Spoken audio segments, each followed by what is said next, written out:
Fish Cheeks by Amy Tan. I fell in love with the minister's son the winter I turned 14. He was not Chinese, but as white as Mary in the manger.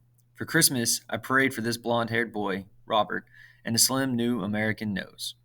When I found out that my parents had invited the minister's family over for Christmas Eve dinner, I cried. What would Robert think of our shabby Chinese Christmas?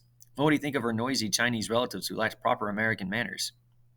What terrible disappointments would he feel upon seeing not a roasted turkey and sweet potatoes, but Chinese food? On Christmas Eve, I saw that my mother had outdone herself in creating a strange menu. She was pulling black veins out of the backs of fleshy prawns. The kitchen was littered with appalling mounds of raw food, a slimy rock cod with bulging eyes that pleaded not to be thrown into a pan of hot oil, tofu, which looked like stacked wedges of rubbery white sponges, a bowl soaking dried fungus back to life, a plate of squid, their backs crisscrossed with knife markings so they resembled bicycle tires, and then they arrived. The minister's family and all my relatives in a clamor of doorbells and rumpled Christmas packages. Robert grunted hello, and I pretended he was not worthy of existence. Di- Dinner threw me deeper into despair. My relatives licked the ends of their chopsticks and reached across the table, dipping them into dozens or so plates of food. Robert and his family waited patiently for platters to be passed to them. My relatives murmured with pleasure when my mother brought out the whole steamed fish. Robert grimaced.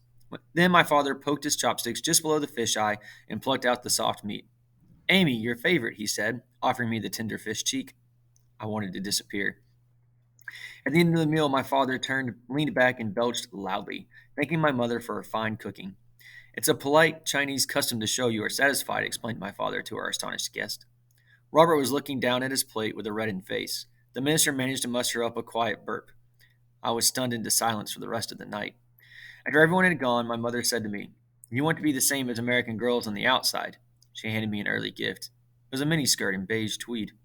But inside, you must always be Chinese. You must be proud you are different. Your only shame is to have shame. And even though I didn't agree with her then, I knew that she understood how much I had suffered during the evening's dinner.